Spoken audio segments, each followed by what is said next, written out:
Now you use soundtrack here as a leading character. Yeah. Soundtrack is very important. You're taking a lot of classic songs and using them as remakes. Yeah. One in particular I thought was fascinating was the Coldplay choice. Without giving anything away as to where that happens, it's a beautiful song and a perfect song for that moment. Can you talk about the choice of that particular song? Yeah, I mean, it's a song that means a lot to me. When I was young, I was in college. I remember when that music video of Coldplay's "Yellow" came out, and it was like this one shot of the sunset or sunrise, and it was just gorgeous. And I remember, there's such connotation with the word yellow and with the color yellow and being called it as a negative thing, and you call cowardly people yellow.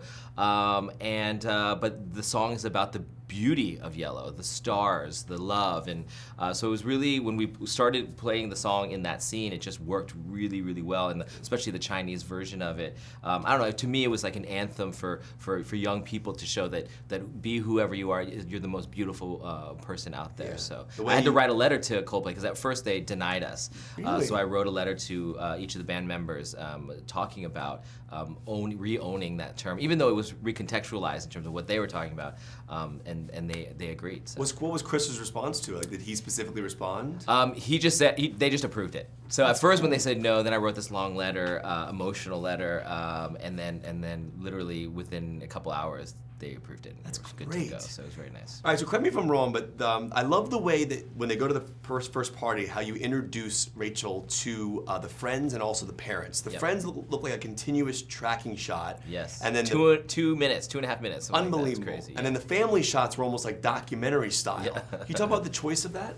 Yeah, really, we in the book, there's so many characters, you get to do all the background stuff, and you get to know them so well, and in this movie we had to do it in pieces and in quick sort of surgical pieces. So this is really fun to just say, let's show how one tone of comedic characters and serious characters and proper characters and not so can all converge into one, and how it all fits into the fabric of our movie. So that wonder where we're spinning around and going through people and coming around, it's also to show the scope of the house, that this is Tyersall Park, and when you walk into the set, it was just breathtaking, and so we really wanted to show that elegance and that sort of lyricism of the dance of being social with your friends and family of the one that you love. Obviously, I read a lot about the production of this film, and the Netflix version, the Netflix route seemed to be the easy route to go, considering what they were going to give you guys. And you said, no, I want this on the biggest stage possible. Yeah. You talk about turning that down and putting it out through Warner Brothers and putting it in movie theaters, which is, in my opinion, is the best choice you made, in my opinion. Talk about what that was. Felt like to turn that down though and kind of push it this way, and this is a big risk. Yeah, I mean, it was scary. One, I loved Netflix. Don't get me wrong. Yeah. I watched lots of Netflix. It's a great medium, and it's giving a lot of great opportunities for filmmakers and storytellers. But this one in particular, the idea of doing a movie with Asian romantic leads, contemporary, Asian American story going into other parts of Asia.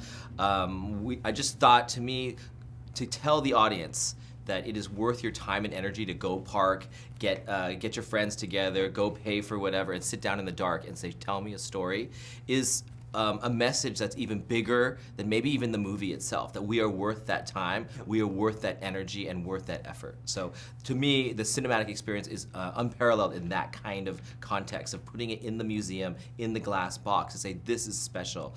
So that was a big reason for it. So happy you did that. One thing I find fascinating is this is the first Asian American-led film cast in Hollywood in 25 years, the Joy Luck Club, which is insane to me. And it makes me think about so many classic films that may have missed that element of having that perspective of an Asian American-led cast. Yeah. If you could see one classic film that you loved growing up, remade with an Asian American-led cast from that perspective to give that perspective point, which one would you want? That is a great question. That is hard to say. Because the story would be so different, right? Totally different. Yeah. I mean, I would love to see like a West Side Story done with all Asians and the different sort of factions of conflict that can happen within the Asian community, or from the Asian community outwards. Like either way, I think that there's to see the dance and the beauty and love that can happen, that can be fostered within that would be amazing. But I'm gonna have to think a little longer about that. But that would be pretty cool. Yeah. That's amazing, and thank you so much, John. Thanks for telling the story. Thanks. I was wondering if you could remake any classic film with an all Asian American led cast. Which one would you want to remake to see that perspective? That's a great question. That's a good question. I think I think Transformers. Yeah, Just that's a good one, Ken. I think that Napoleon Dynamite. Yeah, See, now we're getting somewhere. yeah. Could be I've given a good. lot of thought to this. Napoleon, Hangover could be interesting. Hangover. Yeah. Mr. Chow's White. Now that I want to see. Someone get Todd Phillips on the phone right now. Yeah, right now. Yeah. That's great. Yeah. Now, I know we're here for a very monumental film, but I think it's kind of cool that, and I could be wrong, that you get the one F-bomb in this movie. That was a blooper too. Tell me what happened there. I was just doing it over and over again, and you know, John is an amazing director and really let me kind of go off the cuff. And I cursed by accident. And then if you watch the whole take, it's I say the line, I curse, and I'm like, oh my God, I'm so sorry I cursed.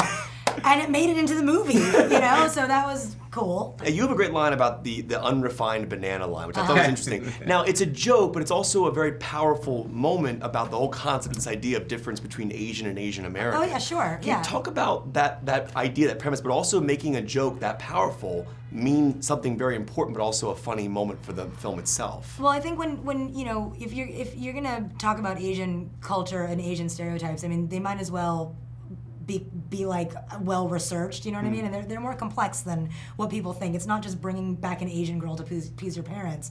There's a lot of other, you know, kind of relationships going on there. And so, you know, as Asian Americans, you do feel outsiders, like an outsider going back to Asia. Rachel's journey is one that a lot of Asian American women can relate to. And, you know, I think that exploring those dynamics and becoming familiar with them, that's what is gonna really what people are going to learn about the culture, you know? It's a joke, but it's also a very powerful metaphor to the whole point of this film, the idea of Asian versus Asian American. And I found it to be interesting that a joke ended up becoming something so powerful. Can you talk about that line specifically, but also that whole idea of differentiating between Asian and Asian American? Yeah, I mean, I think a lot of it is about judgment, and I think that's why it's interesting to differentiate, because Asian Americans or Asian British or Asian Australians, they grow up in a culture where they are not the dominant face, where their stories are not the dominant stories. Yeah. And that has an effect on how you feel about your life, your self-esteem. And then I think sometimes when Asian Americans go over to Asia, your Asianness is questioned. That's why you have a derogatory term like calling you an unrefined banana or something like that. And this movie is great because a lot of people think Eleanor prejudges my character a lot, but I think Rachel also prejudges her character a lot and thinks she's just some rich woman. And through her amazing performance in the story, you learn that they're just different cultures. They're not ranked. One's not better than the other. And I know this is a question you've been getting a lot from journalists, but I just want to hear from you personally, like what this film means to you. You know, being in this movie, what the idea of this movie being out there, the whole concept of them not giving it to Netflix and putting it in theaters on the biggest stage possible. What does it mean for you personally? And the whole movement of it, like from Fresh Off the Boat to my own show on Dr. Ken, and then making this transition to cinema of all Asian, you know, there's definitely a movement, to coin John's words, and I feel like this is the natural extension of it in the cinematic landscape. So I actually feel a continuum of what's been going on over the last 5 years that's finally made it into the mainstream movie scene, and to do it in such a fashion that it's just a great movie. Yeah. You know, it's one of the most special moments of my career. Absolutely. As it should be. Well, your tension with Michelle's character is unbelievable to watch. Like I love the line that when you're with Awkwafina and she says the bok bok B word. I love that moment so much. I just think that's a great line. You know, I wrote that line. Was that an improv line on set? Like, it was my idea to do that, and so we did it a couple of times with me, but then I was like, you know what, this is more your character's line. And so we did it, and actually John was like, I'm not sure about that, and I'm like, just go for it. Yeah. And if you don't like it, don't use it. Yeah, you know, you're making a monumental film here, which is very important, clearly. And I know this is the first Asian American-led film in over 25 years in Hollywood. And I know when you're on set, you're acting, you're still in these characters. But what is the vibe? Is there a vibe of importance surrounding the set? Like, do you understand at the time what you're making and how powerful this is going to be for people? Yeah, I mean, I definitely felt that. I'm so used to turning up to work and being not only just maybe the only Asian on set, but maybe the only person of color on set. So for me to turn up to work and be surrounded by all these talented people that have come from all over the world, it was so special. And we would all eat together, you know, at the end of the day, and it felt like one big family. And yeah, it was amazing. It definitely felt significant. It was so special. I mean, we had such a great bond. We knew, you know, at that point there was not the pressure that we feel now. It was a different type of pressure. We knew that the project was so important, but we were so focused in giving everything, and everybody brought their A game. Every single one of those characters on screen could have a spin-off. And that goes for saying that, like, this is what Hollywood's been missing out on. Instead of just allocating a tiny role to a person of a different ethnicity, they should be telling these stories. There's a multitude, a whole treasure trove of stories to tell. And I follow you on Twitter, and real quick before I go, I think that piece you wrote was unbelievable. It was just like, I was reading it on the plane ride over here, just an emotional thing, and I just love the whole idea of the fresh off the boat element to this particular element as well. Seeing this film, being here for a press day, what does this mean for you right now, just personally, to be here? I mean, I wrote that because I have so much gratitude for the opportunity to help people feel heard. I mean, I didn't sign up for this career for celebrity, but if you do have a platform, I think you should use it for good. You should use it to amplify the people whose voices aren't heard. And I've gotten to do that, so I'm so grateful. And so I wrote a long tweet about being grateful.